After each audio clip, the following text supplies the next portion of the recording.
She left a note on the counter, slanted in her quick, careless handwriting. Gone to a show with my ex. We want to catch up, so I let you experience caregiving. The smell of cinnamon lingered faintly. Thanksgiving without the turkey, the laughter, or her. Only her grandmother remained silent in a recliner, unmoving except for the slow rhythm of her breath. I stood in the doorway with my overnight bag and keys still in my hand. She opened her eyes, not slowly, not confused. Just aware. "Shall we begin?" she asked. I nodded. The old woman's voice was calm, but I saw something behind her gaze, something sharper than age and time, as if she too had been watching. Waiting. I felt no anger, only the click of a mechanism sliding into place. This was not abandonment.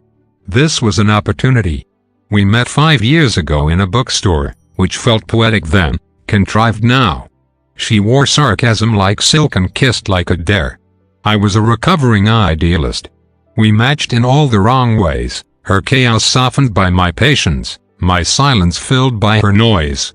She said she had never known someone so calm. I said nothing. I already knew calmness was often confused for weakness. The first year was fire, not in the passionate sense, but in how things smolder unseen beneath the surface. By the second year, her stories started changing. A dinner that became a meeting, a phone face down during conversations, laughter at texts she wouldn't share. But I said nothing. I wanted to believe I was being paranoid, that trust meant letting go, until trust became negligence. It was a Tuesday when I found the messages. She was in the shower. I hadn't meant to look. Something about her smile that day had cracked a shell inside me. The texts weren't romantic, not quite, but they were layered with innuendo and nostalgia. "Remember that concert? We had something wild, didn't we?" Sometimes, I wonder. I didn't confront her. I didn't scream. Instead, I began documenting. I started with the financials, joint accounts, passwords. I moved slowly, methodically, separating my money, consulting a lawyer, compiling dates and receipts. She didn't notice, or she didn't care. Either way, I built a quiet wall between us. Her grandmother had early signs of cognitive decline. Nothing serious yet, just forgetfulness. I offered to help, took notes at doctor's appointments, helped with medication schedules, played the beautiful son-in-law.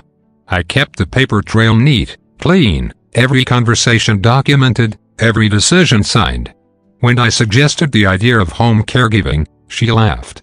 "You'd really do all that?" "I take my vow seriously," I replied. She smiled. It didn't reach her eyes. By the time Thanksgiving came around, I knew her patterns. I knew where she'd be, who she'd be with. I didn't stop her. I let her go and I stayed behind. 4 days passed in that house. Her grandmother didn't ask where she was. I didn't offer the note. We played chess. She beat me twice. On the third day, she said, she thinks I'm gone. Completely gone. But I've watched everything. She's not subtle. I studied her. You're sharper than she thinks. She's selfish. Always has been. I told her one day she'd fall in love with someone quieter. Someone who sees through the noise. And when she betrays him, it won't go the way it did with the others. We said nothing more about it. The fourth day, my wife returned.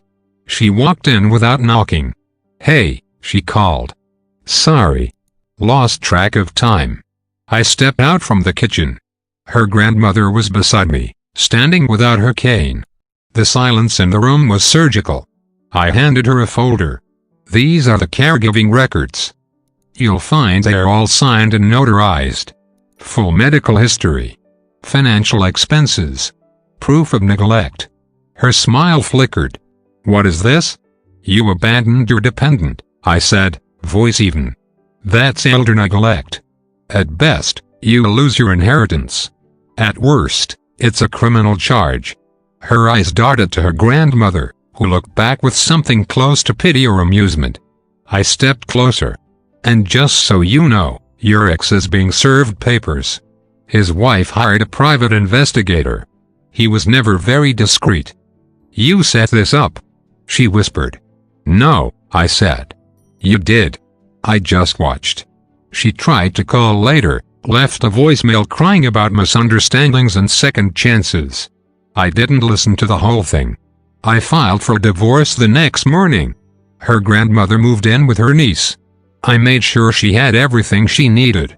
When I visited her for the last time, she poured us tea and said, "There's peace in knowing you weren't cruel. Just thorough." I nodded. Love isn't about holding on. It's about knowing when someone has already let go. I didn't lose her. I watched her lose herself. Justice isn't loud. It's patient.